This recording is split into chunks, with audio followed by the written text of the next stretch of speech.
Okay, we are back. We do our sporadic episodes every time. I go by the name of Ryan Skinner. This is another episode of the Kickout podcast. Well, who's here? Who's here with me today? What's up, people? It's your boy Mex, the WrestleManiac, if you will, reporting for Kickout Duty. Who else do we have? Yeah, it's your boy Scan Deuce, the hip hop original, and I'm here reporting for Kickout Duty. This is my first Capri Sun in about 3 years, bro. I ain't heard of Capri Sun in time, bro. It's not the same. It's not nice. It's really not, bro. Everything's changed. Anyway, how's everybody? Mex, last time we had a show, it was the week before WrestleMania. We're not going to go into WrestleMania because it's been a while now. But your first WrestleMania experience, a little quick summary for the people then. How did you feel? And do you recommend anyone go to WrestleMania? It was really good, man. Like I was just saying to you guys, it's the celebration of wrestling, innit? Like, obviously, WWE WrestleMania, that's at the end of the week and everything. But, you know, I would say it was just the exposure to everything that happened before that. Like, we went to GCW Bloodsport event. I saw Moxley in the flesh, Kota Ibushi in the flesh, Speedball Mike Bailey. Like, literally, you know how Bloodsport is as well, like a shoot fight sort of thing, a worked fight, should I say. So, yeah, that was something. The Ring of Honor, Supercard of Honor, really good show. Wale Mania was very fun, and then obviously just meeting other creators, other people of the wrestling media, journalists and stuff like that. People would recognize who you are, bro. Yeah, it was very surreal. Like, you know, I didn't expect to be walking around in America of all places, and people were kind of saying they've listened to our podcast, they've seen our channel, and this, that, and the other. So, yeah, man, I'm just very grateful for the love. And like I say, even if you're not a WWE fan, that particular week, WrestleMania week, there's plenty there for you. So I would definitely say it's for anyone that is sitting on the fence because they're not into WWE per se. And WrestleMania was very good, particularly night one. But just get yourself down sometime in your lifetime. You must go to WrestleMania and enjoy the entire week. Do you remember when we were traveling back on coach from Cardiff? And you know, we're very tired, you and I. So we're just sitting down and we just, you know, we're about to put our heads to rest. And then a young gentleman comes on the coach and he was like, "Yo, are you Max? Are you that WrestleMania guy?" The guy sitting behind us. Yeah. So you know what I'm saying? Keep doing what you're doing, bro. Keep plugging away, man. You're getting out there, and I'm not surprised. I'm not surprised at all that people in America recognize you, because I know a lot of the content. A lot of people from overseas sees it. Even when I was in Mania last year, I was talking to people about you guys. So your name rang around back then. So and obviously your TikTok as well. Your TikTok you're doing, you know what I mean? You never know who's watching your TikToks as well, bro. So yeah, we're working, everyone's working, man, and this is it. We just wanted to kind of make sure, you know, our community is represented in this space as well. So we feel like we're doing a good job. Yeah, man. Big up yourself, big up wrestlings. Let's go. But let's talk about Scan, how are you before we actually start talking about wrestling? How are you, my friend? Yeah, man, I'm good, man. Still pumped off the back of that recent Progress Wrestling event we saw a couple of days ago. You know, my first Progress Wrestling event, you know, being super close, man. We were literally almost touching the cage. Yeah. So, you know, yeah, man, it was a beautiful experience, man. Finally getting to meet some of the Wrestle Things team as well, you know, and just being out there in the wrestling community, man, as I embark on the early days of my journey into hip hop media. So I mean, not hip hop media, wrestling media. Yeah. So man, it's exciting times. You're starting your old singles run, you know. You're coming out of the rookie stage, you know what I'm saying? I'm saying, man, you've been called up. You've been called up. Yeah, man. No, definitely. We're gonna get into Progress later on in this episode, but let's talk about everything wrestling, and obviously you got to start with the top of the business, which is WWE. I didn't really catch Raw last night, but what I did catch, of course, I think everybody, the talk of the town of what happened that took place on Raw last night, is Triple H has unveiled a new World Heavyweight Championship that's going to be exclusively for the Raw brand. So obviously Roman Reigns will reign supreme with the Universal title on SmackDown, but on Raw they have brought back the World Heavyweight title. I'm going to go to Mex first, because Mex, I know you love that big gold belt. I know you love it.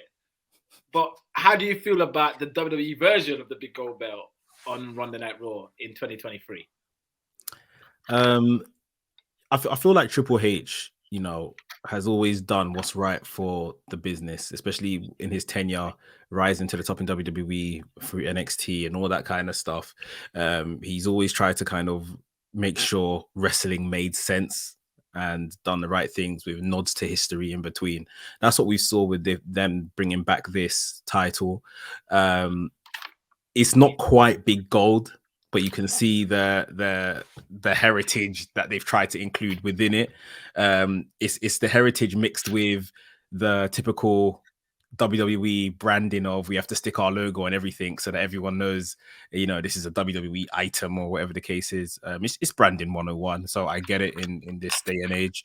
I don't mind the belt. I know people have been very vocal on whether they like it. It looks horrible. Some people absolutely love it. I think it's good. I think it's a really nice belt. And, you know, once it's held by someone, whether it's around their waist, over their shoulder, then you really have that feel of it's a championship and where they go on to build it from there. I think obviously the other conversation is how they got here, and rightly or wrongly, we now have what is a third world title, because they said they've unified the other ones that Roman has, but in essence, he's still holding 2 world championships. So unified should have come with producing just one new title for him. We have 3 world championships, and I don't know why that isn't necessarily a problem for people. With, you know, is we talk about overkill of belts on AEW. Well, this is absolute overkill of world titles. We're already ranking where this world title sits. With, is it up there with Reigns, or is it like, you know, when Mark Henry had the world title sort of thing, like just a secondary belt sort of thing? So it was needed. We can't lie, it was needed. Raw needs a top belt, because, you know, Roman is going to move to SmackDown and be permanent on SmackDown after the draft that's coming up, because he's big bucks for Fox. So he ain't gonna move to Raw. This is a Raw title. It now just depends how they book it, who they put the title on, to make us feel like, you know, this isn't a secondary title. This is important as well. So yeah, it was, you know, it was good to see they're making that step. How they got hit though, I'm not really sure about it, but we'll see what they do over the next few weeks. They got a month to crown the champion. Scan, how do you feel about this new world heavyweight title on Monday Night Raw? Man, I'm on the side of the people that actually likes what it looks like. You know, it got to the point now where, you know, I want to see a world title with some gold on it. If you're calling it gold, like, you know, it's the actual WWE and Universal title looks like an outline of a title. It doesn't feel weighty. So this to me looks like a real world title. I'm curious to see what the future of the Universal title or the WWE title is, because it looks like one of them have to go. But overall, man, you know, it kind of dilutes the Cody Rhodes chase, you know, a little bit for the main title, because it just like, okay, another title's appeared, you know, give it to Cody kind of thing. But you still need that chase, and someone still needs to dethrone Roman Reigns. And it felt to me like they kind of scapegoated Roman a little bit. Like they just assume, yeah, you're gonna get your 1,000 days, and you know, and you're gonna hold that belt for as long as you want to, kind of thing. So I agree with you, Scan. I agree with you. I feel like, don't get me wrong, Mex has a point that it is needed, because it looks like Reigns is gonna reign forever. But at the same time, I think it does take away this how special that reign is. You know, that if you have one title, you just chop it at the bits for someone to beat him. You know what I mean? And it's now that you've got multiple, well, now you've got another title on Raw, you're just gonna be like, oh, it's gonna be predictable that Reigns is gonna win this for over and over. Like, I feel they were onto something really special. The fact that Mex and I was there when we thought Drew McIntyre actually might defeat Roman Reigns, and he didn't. Mex was there live when you think Cody's gonna beat Reigns, and he did it. Now it's kind of like, oh, but there's another champion here, so Reigns is gonna just keep winning. And it's not. It just takes away for me how special this reign is that's currently going on with Roman Reigns. And on exactly that, and on top of that, it's a thing where, in my opinion, nobody that has lost to Reigns should win this title. At least be the first champion, because then it will 100% say this is a consolation prize. You couldn't beat Roman Reigns. So, you know, the likes of Riddle, Kevin Owens, Cody Rhodes, Brock Lesnar, the list goes on. Drew McIntyre. None of these men should be the first inaugural champion, because it will literally be like, well, you couldn't beat Roman. This is what you can now win. The champion, in my opinion, needs to come from, you know, Rollins never lost to him. So that's definitely who my front runner is as well. Bobby Lashley never got his opportunity. So that's a good shout. They're invested in Austin Theory, whether we like it or not. So that could be a shout if he drops the US title at Backlash. The other guy who is my dark horse for all of this, whether people want to hear this or not, is actually Omos. They seem like they are doing something with him, whether we like it or not. So you know what, Mex? That's a very good shout. And also, banter-wise, that it kind of came to my head early this morning, because when I saw the scan through up the picture of the new title, and I went on Twitter, and I can't remember her name now, but shout who it was. She tweeted out, "Oh, who deserves to be the first ever WWE World Heavyweight Champion?" And I was gonna do a gif of Omos, but that was gonna be me doing tongue in cheek. But I put Brock Lesnar instead. But then I thought to myself, it could actually be Omos. So yeah, that's a good shout, Max. They've been feeding Omos, you know, World Heavyweight Champions. Okay, he lost to Lesnar, but he beat Strowman. He he had a whole run with AJ Styles. There's someone else that he beat as well, but I can't remember. Bobby Lashley, he's faced Bobby Lashley. Like, they've been giving him top guys. You see what I mean? And he beat Braun Strowman in Saudi Arabia. Big man, attraction match. The finals of whatever they're going to do to determine this new champion is Night of Champions in Saudi Arabia. Like, with Saudi Arabia, big guy wins. They're not going to get that sarcastic reaction from a US crowd. Everyone's going to scream and be happy about it. Yeah, you're right. See what I mean? And then they'll have the fallout the next night when he appears on Raw with the title.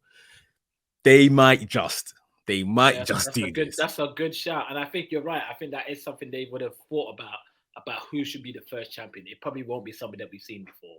It'll probably be something different. They need to make it different from what Reigns has got now. So they've got to make their own special lane on Raw. So yeah, that's next. Good shout, bro. They did it with Balor. Remember when they done the split in 2016? They put Dean Ambrose on SmackDown. They brought up Balor, relative unknown unless you're in the know, and they made Balor Universal Champion. Yeah, he lost the title because he got injured, but it's a good way to kind of introduce someone to the crowd as the next person or whatever the case is. But yeah, of course, a lot of people have a lot to say if it's Omos, but yeah, I think they could learn on where they went wrong with Great Khali, and just book that big giant monster champion correctly. So yeah, man, I think that's a good call, Skillet. I think definitely, man. Omos. That was Mex. I'm gonna give Mex that one. All right, Mex. Yeah, definitely a good call. Before we talk about some controversial news that happened before Raw started, what else happened on Raw that's noteworthy? Anyone want to throw anything out there that they enjoyed on Raw? Anything that you think that's worthy of talking about? I know it's Trish. Anything to do with Trish? Trish do anything? A backstage promo just basically mocking Becky Lynch, that Becky Lynch ain't been around and stuff.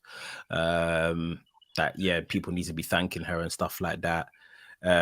Obviously we're building up as well on Raw to the tag team match that's going to happen on SmackDown between the Usos and Kevin Owens and Sami Zayn, and that's the rematch from WrestleMania. And then they've done some build towards the US title between Austin Theory, Bronson. Is that his name? Bronson Reed, and Bobby Lashley. And then, of course, Bad Bunny and Damian Priest. Bad Bunny said he's not hosting the Puerto Rico Backlash show. He's going to be competing, and he's having a street fight with Damian Priest. Okay. All right. CM Punk was spotted before the live Raw recording in the locker in the car park, chatting to Tamina, asking Tamina if she can go in and get someone like Hunter Hearst to come out and chat to him, and then obviously they had a nice. Apparently, rumor has it, Punk and Triple H had a nice little interaction, and obviously Vince told him that he has to leave, but people, obviously, internet will probably take that the wrong way. Not to say you need to leave, you're not welcome here. It's more because of what's going on legally, you can't be here. But it sounded like an olive branch is being extended to creative by CM Punk. Could we see? I mean, obviously, he's probably gonna return to AEW, but once his contract's done there, is it happening, guys? Is Punk going to return to WWE? And I'll scan this question first because, as you know, as all three of us know, as long life wrestling fans, never say never when it comes to business with the WWE. Never say never. Go on, Scan, what do you think? Well, that's an old wrestling trait, man. You know, there's always, if the money's on the table, man, you know, like fences always get mended. So I'll never rule it out. You know, I'll never rule it out. We've seen the impossible happen so many times, like Bruno Sammartino coming back after all the things he said. Ultimate Warrior coming back after all the things he said. You know, too many to even mention. You know, people who we thought were done and dusted with WWE just returned. So even Scott Steiner. So, you know, no, I'll definitely not rule it out, man, because I know deep down he wants that Hall of Fame. You know, he still probably has like hope that he might be able to get that WrestleMania headline at some point, you know, like kind of like what Austin got last year, you know. So yeah, man, I think he's definitely keeping the light on for WWE, man. Max, do you feel the merger between UFC and WWE has made him think, oh man, this could be really, the future of WWE could be really exciting. It could be something a bit more up my street. I'm already a massive UFC fan. I did UFC. I did 2 matches of UFC in history. Obviously didn't win, but he trained to be a UFC competitor. After he stopped training with UFC, he came back as a commentator, doing MMA commentating. So he's a massive UFC mark. Do you think this merger between WWE and UFC has twisted his arm to be like, yeah, I need to kind of mend some bridges here with WWE? Yeah, at the very minimum, it could be at least, let me squash the beef because a bigger opportunity has arisen back here. Like, obviously, with Vince kind of moving to the shadows, we don't know quite what's happening there, but Triple H coming back, although obviously him and Triple H had their own beef, you know, Triple H is always willing to kind of do business, and he gets it, sort of thing.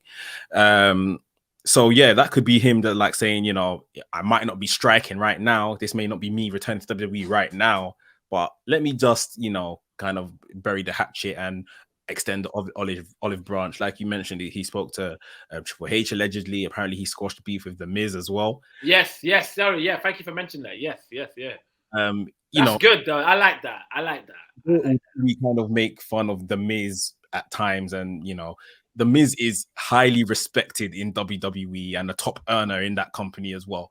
So it makes sense, you know, that these are the guys that are kind of quote unquote the locker room leaders right now, sort of thing. So in terms of just tenure being there the longest, yeah, I think you know, with that money as well that's probably around with that Endeavor deal, like he'll be silly to kind of, you know, just get rid of WWE, especially while he's on tumultuous ground with AEW. I think all he was doing is killing time. Like, these men came to Chicago, he lives in Chicago, like maybe he just wanted to just kill time. Oh, let me just go and roll up there and see if I can say sorry. And a bit of a publicity stunt, because obviously we know right now he ain't trying to apologize to the Bucks or Kenny Omega, but he's here apologizing to the Miz and Triple H. So this is Punk. He knows what he's doing in it, but yeah, there's no harm in mending bridges. Yeah, very interesting though, because I feel that whole situation with him and the Bucks and Kenny, he's as much as to blame as anyone else. So it would be nice to see them guys get together and make some real business, because I feel like that's another missed opportunity that AEW, you know, should be capitalizing on. And then if Punk wants to leave after that, you know what I mean, by all means. But I think if Punk's going to return to AEW, you should definitely just clear the air with them, do a great year or so with them, do great business, and then even that can raise your stock for WWE to even want you even more. You know what I mean? Because right now, and that's no disrespect to Punk. Punk's a legend and he's a Hall of Famer, and obviously if he comes back, that's great.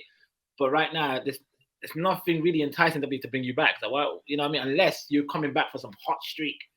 and I think that's why he needs to squash with AEW. But yeah, you're right. It's Punk, and he probably won't.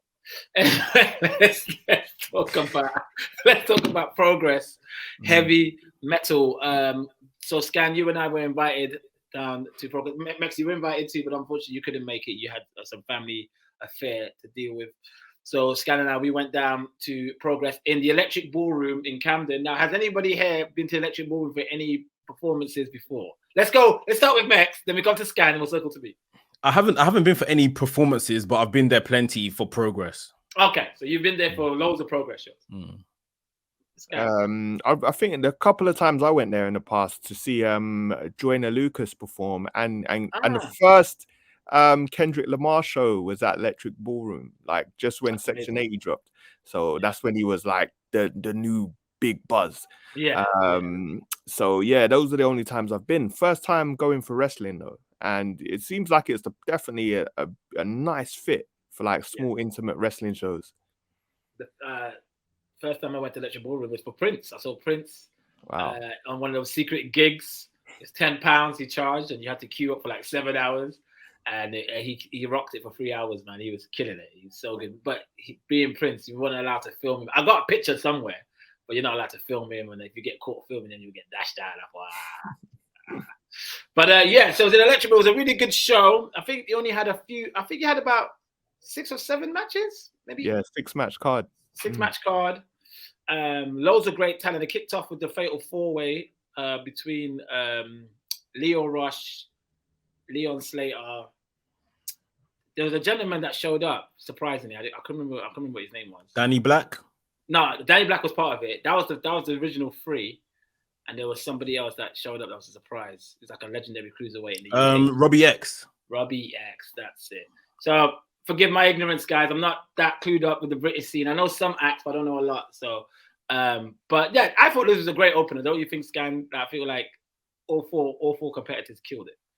Yeah, solid, man. Solid contemporary cruiserweight style. You know, lots of athleticism and crazy spots. And yeah, man, I thought it was a really good opener, man. Definitely got the crowd buzzing for the rest of the show. Yeah, and the atmosphere of that show as well. Like, it's such a great crowd. I think the UK wrestling crowd can rival any wrestling crowd. What do you think, Meg? This is why we see the likes of AEW ready to come and do a big ass show in the UK without having been here before, like, because they know the rabid UK fans, we've got a name for ourselves, like, right. And yeah, you know, they carry shows, the UK crowd. So yeah, it's one of the better crowds you get in wrestling, especially when it comes to building the atmosphere, building a vibe. I think a lot of football culture seeps into wrestling. Now that I've been going more and more to independent shows, you can see that kind of influence on it. Absolutely. Yeah, but it's good. 100%. It's always good fun, always. So yeah, I mean, the rest of the card is going to run down it quickly. Charles Crawley versus Mike Bird. That Charles Crawley, guys, the first time I've ever seen him live. He's got so much charisma, so much fun. He calls himself the Twat, and he has the whole crowd chanting he's a twat. That was a great match. LA Taylor versus Session Moff Martina. Yeah, that was cool. I didn't get to see that much because I think by the time we had to go back and do some more interview scans, didn't we? So when that match was on, we came back out, and obviously I lost my place in where I was. I had a really good view, and then it's like, oh, okay. But so I didn't get to see that much, but it looked like, the crowd looked like they loved that match. Man Like the Rest versus Callum Newman. That turned into like a tag team match, with Maloney joining Man Like the Rest, and obviously CPF. CPF, yeah, that's it. Then CPF. So there was a tag team match between them two and CPF, and then obviously let's talk about the main event, which was the first ever steel cage match in Progress history with Spike Teve versus Carano, and this match was absolutely brilliant. Scan, you saw this. We saw this first time. We saw them put up the steel cage. We had a great view to see this match. What did you think of this match? Man, I thought it was a fantastic match. We had like you're saying, we had a really unique view. We was literally at the top of the cage, and yeah, it was very well put together, man. It was exciting. The crowd were really into it. Obviously, they told like a year-long story to get to it, so it was definitely the end of the a long blood feud. They did a nice little promo package right at the start just to bring everybody up to speed with what's been happening, you know. And I find it fascinating because obviously we interviewed the champion earlier in the day, and how he comes across in the interview and how he comes across in the ring is like completely different. So that kind of took me by surprise, man. But yeah, I thought it was a fantastic match. Yeah, let's talk about the interviews. We had some interviews. We did a string of interviews. We got to speak with the Progress World Champion, Spike Trivet, Simon Miller, Warren Banks, Sunshine Machine. You got to speak with SoCal Val, Scan. So we have loads of interviews that we'll be dropping. We'll be dropping 2 interviews in this episode right now. So let's go kick off myself and Scan with the World Champion, Progress World Champion Spike Trivet and the one and only Simon Miller. Kickout Podcast. I am here with the Progress World Champion, Spike Trivet. How are you? Thank you for joining me today. Thank you very much for having me. How are you doing? You're going to make history today. Yes. First ever steel cage match in Progress history. Yeah. First ever steel cage win in Progress history. Right, just like that. You just going to throw it out there. No doubts, no nothing. No lies. No. Spike, I mean, obviously you've taken this industry by storm. I think you've been in the game for about at least 8 years or so, and you've progressed straight to the top of this industry in Progress. Tell me about some of the challenges that you've had to face to get to where you are today. Well, I think a really big part of some of the challenges that I've had has frankly been people with their head up their arse. People with their head up their arse. People who haven't appreciated a good wrestler if it walked into their ring and cut a promo on a mic that they paid for. But I think that's a really big obstacle. I feel like you've kind of proven a lot of the doubters wrong consistently, but yet, and I mean this with all respect, by the way, Spike, because I've got tremendous respect for you. But I feel like it still doesn't make you happy. What is this obsession with being happy? I don't understand what this obsession... Do you know what my father always told me? What is this obsession with being happy? You are happy some of the time. You're not happy all the time. Anybody out there who expects that you should be happy all the time, you're going to be sad all the time. Life does not make you happy all the time. And if you expect everything is going to make you happy, make everything better for you, accommodate you, then trust me, you will never be happy. I might be happy, but at least I don't expect to always be happy, because I understand that I have to take what I want. And one thing I want to make very, very... What's your name? Ryan Skillet. Ryan. Right. One of the things I want to make very clear, Ryan, is there was a time, a very, very long time ago, before the pandemic, that this place used to sell out and people talk about it all the time. One thing I want to be very clear about is it was selling out for years, and people think that it was reliant on the names. And one thing I want to be very, very, very clear about, Progress was the draw. People were coming because Progress was the draw, right? Okay? Because you could see all of those names that were in the ballroom up and down the country. In the Midlands, in Wales, in Scotland. You could go and see them in Germany. You could see them in America. You could see them all around the world. This place was selling out because Progress was the draw. And since the pandemic, we've had a really hard time, and Progress hasn't necessarily been the draw for whatever reason. And today we sold out. And that proves to you that there's only one fucking draw on this card. And it's a cage match. And the best story that British wrestling has produced between me and Cara Noir, a bitter rivalry, the best way to end an old school blood feud with some old school blood. Anything else? Well, thank you for that. No, I just want to say this has been, you just mentioned the story. It's one of the best stories in Progress history, in my opinion. I wish you all the best. And yeah, I know you're going to go out there and kill it, Spike. So we'll leave it, we'll park it there. All the best to you. And this is Spike Trivet. He's the Progress World Champion, and he's going to go out there and yeah, thank you. Thank you for your time. Thank you so much. Thank you very much. Okay, we're here at Heavy Metal backstage at Heavy Metal Progress, and we're here with the man, Simon Miller. How are you, sir? Dude, I'm great, man. It's the first time I've done an interview like halfway through the show, so I can't let my energy drop. because we've still got loads of matches I have to be pumped up for. So yeah. I have to say, man, it just translates, like, you know, for a lot of people that see your work online and it translates in person, man. You are a man full of energy. And how do you feel about tonight's show so far and what's to come for the main event tonight? Well, I mean, the crowd here is, Progress have been rebuilding now for 18 months or whatever it is. This is the largest crowd they've had since the pandemic, I believe. So I think that's a massive tick in the right direction. It shows they're telling stories, people are getting more interested. And yeah, like today's show is totally built around Spike and Cara, right? That is what they've been doing for the last 12 months. Whatever it's been, we've had Cara go to being not Cara, now he's back to Cara. But I've been telling everyone, I think you have to believe in your dreams, and you have to believe in hope, and you have to believe in niceness. So you've got to go with Cara Noir. We can't have Spike continuing to run wild over Progress Wrestling. Yeah. But at the same time, he's doing pretty good at the moment. I mean, I've said that a lot. Absolutely. And here we still are. I love that though. That's the damn truth. Like, absolutely dominate this story as well. And it's in the main event, the first ever steel cage match at Progress. How is that possible, right? Crazy. It's crazy. Yeah. So I can't wait to see how it goes. Scan, do you have a question for Simon? Yes, Simon, obviously you're a pro wrestler yourself. So where did your journey with Progress begin? And are there ambitions to go for the world title? It was totally crazy. So I literally had just wrestled a show up in Liverpool with TNT, who are partnered with Progress now.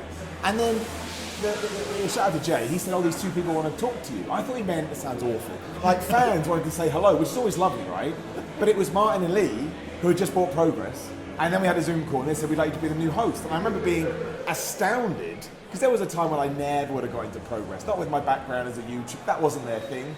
But now it's really cool, that it is. And I tell them all the time, give me a match, give me a match, give me a match. It will come. I mean, I'm 0-1. I lost my first match, but that just means we have to climb back on the horse. So yeah, I would absolutely love to do more. But I always say this to everyone, embrace the opportunities you give, always. I mean, I think you have something magical, Simon. You're able. Be nice. No. It's honestly like I've been a wrestling fan all my life, and you see certain wrestlers that have that innate connection with the audience, and that's what you have, man. Like, you know, are you surprised that people take to you as well as they do? And when I say people, I'm not talking about just UK.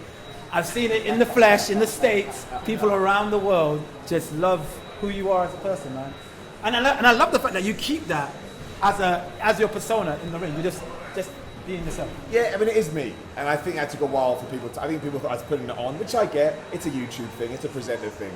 It blows my brain every single time. Even you saying that, I feel a little bit overwhelmed. I feel really, really humble.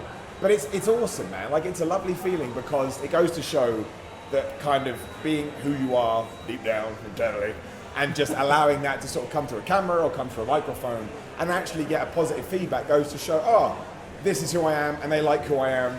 I mean, you can't ask for more than that, man. And it's great for confidence and motivation and inspiration and for just continuing on trying to achieve whatever it is you want to achieve. See, I'll never be able to say thank you enough. It's like imposter syndrome 9000. I don't know why I'm here, but I'm really, really grateful that I am, yes. Obviously, you know, you still keep plugging away with your own content and whatnot. But what advice do you have for some people that, you know, who are massive fans of what you do and also massive fans of the wrestling world and want to step in the ring tomorrow? Have fun. I know it's the worst piece of advice ever, but I tell you this, man, I learned it the hard way. If you're not having fun, you'll give up. And another term, give up, you'll stop doing it. And there's nothing wrong with that, by the way. If you don't enjoy it, don't do it, for goodness sake. Like, you don't have to, not everything has to be such a hardship. But yeah, I mean, you do need to give it some time to see if you're going to like it. But it's the same with everything. I really like YouTube, so I just did loads of YouTube. And I really like wrestling, so I just did loads of wrestling. And then usually 9 times out of 10 what happens is an opportunity presents itself and you've already got a CV to show people. You get this, you know this. So just keep making, keep creating, and make sure you do it from a passionate place. And 9 times out of 10, the door open, run through it, never say no. Best advice I ever got is say yes and then figure out how to do it. Doesn't matter what it is. Say yes and then go, right, I got to learn it. Do it. Simon, we're not going to keep you too long. You've got a show. I got a host. It's ridiculous. Thank you for your time. No, pleasure. Thank you for being lovely people. And just thank you to the nice humans of the world. That's good. You know what, man? I feel like 3 of us are so blessed right now because I feel like if us 3 was doing this podcast in the 90s, we wouldn't have such a good such a good time interviewing these wrestlers. I feel like right now we're in an era where wrestlers love their jobs and they are happy to talk with us. I think Spike Trivet, even though he was on character, he was such a gentleman. I saw him on the Wrestling's podcast and he wasn't in character then, and you can see how much of a gentleman he really is, a really nice guy he is, and he loved And by the way, I want to say, big up Wrestlings. We got to party with them on Sunday. But as soon as I walked in, the guy who works for Progress, who took care of me of the night, he told me straight away, he's like, man, they love, everybody in Progress is talking about Wrestlings. They love that interview with Spike. And I think more work is going to come your guys' way. And yeah, we got to party with them. But I just feel like the fact that these wrestlers are happy with these interviews, and like, you know, Simon Miller was a joy to talk to. SoCal Val loved Scan's interview, and she kept bigging up Scan, saying, "Oh, yeah, it was great. He's great." So I just feel like, you know, if we were interviewing, I don't know, the likes of Ravishing Rick Rude and Bruiser Brody, we were getting hotted up, and we're not going to be there. We're not going to get called back at all. So big up the wrestlers who are really positive and loving what they're doing. And that's no slight to Ravishing Rick Rude and Bruiser Brody. I love them. I don't know them personally to say that, but you know. Yeah, I think it's one of them ones where they know, like, we're the outlets, we're the modern day outlets, in it. So for the exposure they need to reach where they want to go as well, with the people that in the know, where the people that they need to talk to and stuff. And yeah, some of them still give people a hard time, content creators a hard time, but obviously a lot of them are, you know, we're past the age of, you know, the whole kind of bullying people just to kind of, everyone knows this isn't, you know, real. So, all that persona stuff can be switched off at this point, which is good. All right, let's talk about other news in wrestling. Well, I mean, I guess let's talk about Backlash. Backlash is a couple of weeks away in Puerto Rico. Yeah. Let's have a look at the card. I'm going to pull it up and let's talk about. I mean, I guess they haven't announced all the matches. But let's see what comes up when I pull up Backlash 2023. And so far, they've got a few matches on there. Okay. So these are the matches that are listed via Wikipedia for Backlash 2023. Matt Riddle, Kevin Owens, and Sami Zayn versus the Bloodline, Solo, and the Usos. So let's talk about that quickly. How you guys finding out the build since the fallout at WrestleMania? You know, Roman Reigns hasn't really been seen, has he? He hasn't been on TV since WrestleMania, has he? He was on Monday Night Raw the night afterwards when Brock Lesnar beat up Cody, and then that was it. That is right. That was great, by the way. His face is great. And then obviously Heyman's being kind of sowing the seeds that Reigns is not happy with the Usos, and there's loads of references that something's going to happen when Reigns returns. But let's go to you first, Scan. Are you enjoying this build between the Bloodline and obviously Riddle's addition into this storyline? Yeah, it's difficult, man, because we basically, in terms of storytelling, it peaked at Mania. So it's kind of like, even though it's still like levels above everything else, it's kind of on the decline. They're trying to sew in more wrinkles like they did on Raw yesterday with trying to get in between the Usos, and then the Usos are trying to get in between Sami and KO, and those complex relationships, man. And we're going to see how that plays out on Friday with the tag team title match. But yeah, I don't really, I mean, a lot of people online are very quick to judge these things, man. I kind of want to see it play out a bit more and see where it goes. So, you know, at the moment, yeah, it's all right, man. It's cool. I agree. Max? Yeah, I think the one mistake they've made here, they've announced the trios match between Riddle, Sami, Kevin, and Bloodline before this match they have on Friday, which they're trying to build as like a big rematch, WrestleMania rematch for the tag belts.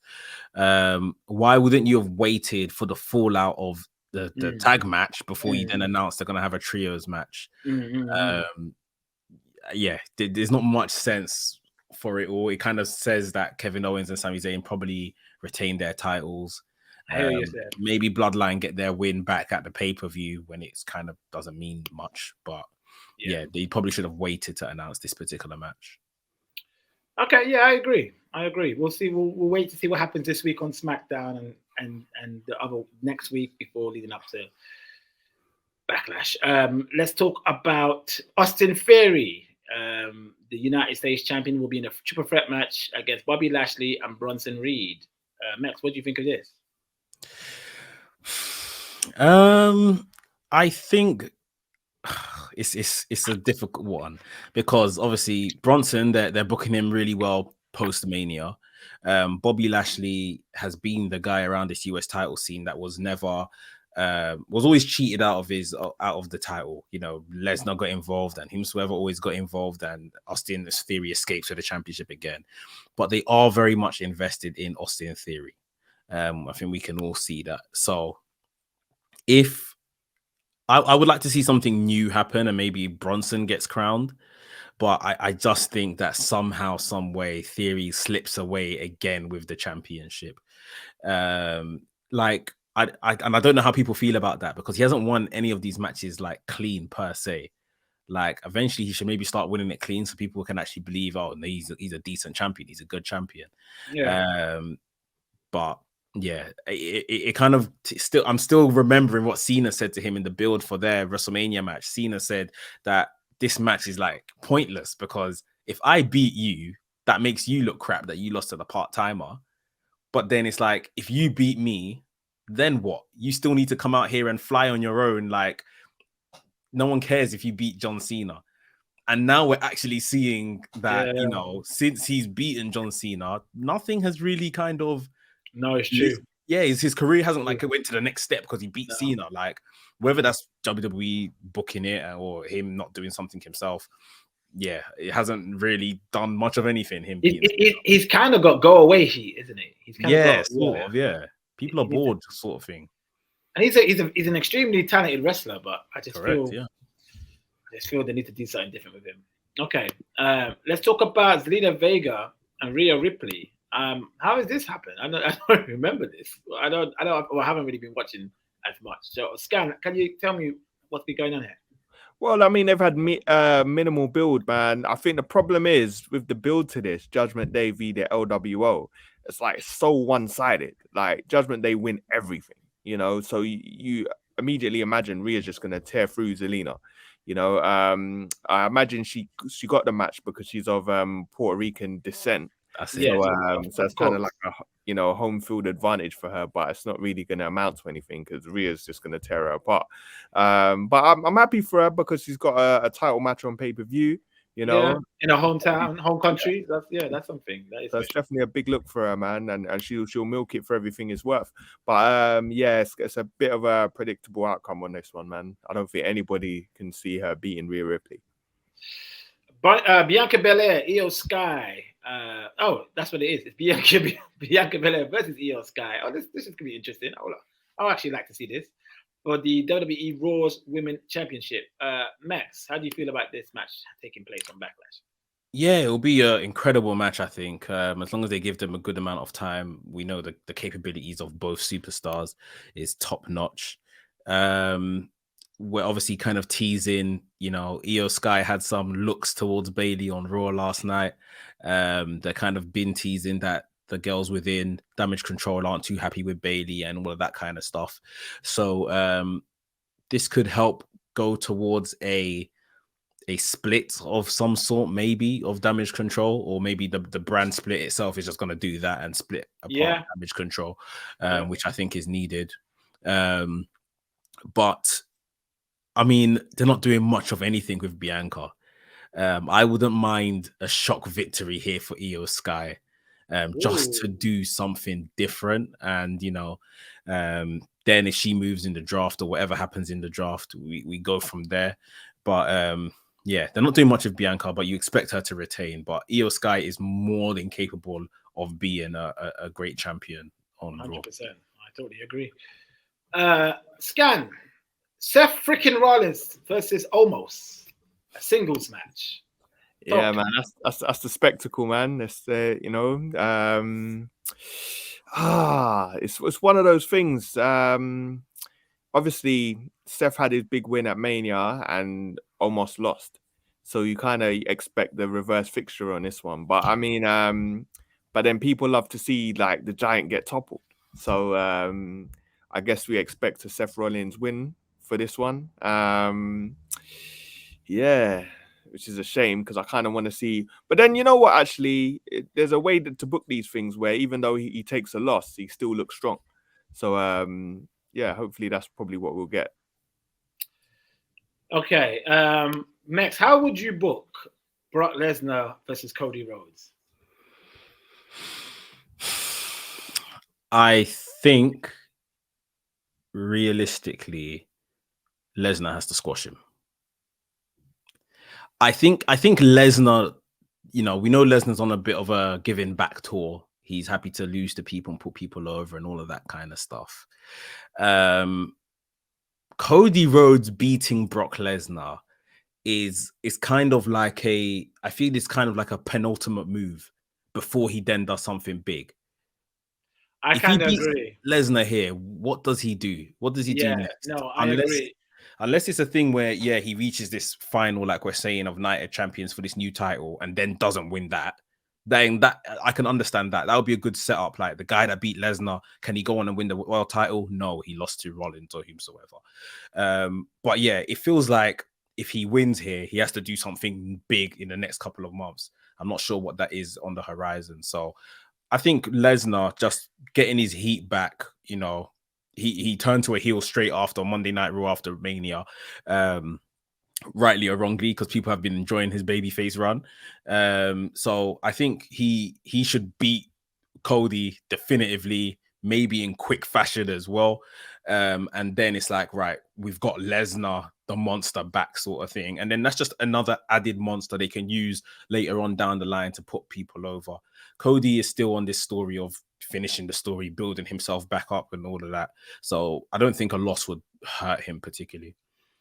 Do you think it'll be more beneficial if he just gets another beatdown? Like, so the match happens and then Brock Lesnar is beating the hell out of him to the point where they have to stop the match. So Cody doesn't lose by pinfall, but he loses just by getting beat the hell out of. Is that more? I don't mind it. I'm here for it. And then Brandy comes down, and then Brock Lesnar F5's Brandy. Trust Skillet to take something too far. Go on. I'm waiting for you to say that the child comes down as well, and then the newborn child comes down. Brock Lesnar steps on the child's foot. Attacks the mom. For some reason, Goldust shows up, even though he's contracted to AEW, gets beat up. But I think with this feud with Lesnar, expect Cody to channel his Dusty with the Dusty promos in NWA when he's been the opposition and the odds are stacked against him, and expect Dusty Rhodes going forward with Cody. Well, he has been. He's been. He has been doing his pastor-esque promos and preaching to the choir. No honor. There's no honor amongst thieves in the first place. And he was here on Raw last night, basically doing a Magic Mike striptease to show us his scarf and when he busts his chest, his pectoral muscle. So he's tapping into typical Cody / Dusty kind of stuff. It'll be an interesting match. First time match between the two. The outcome is just what's going to be like. Okay, where do we go from here? Either way. So yeah. All right, let's talk about the last match. Bad Bunny versus Damian Priest. San Juan street fight.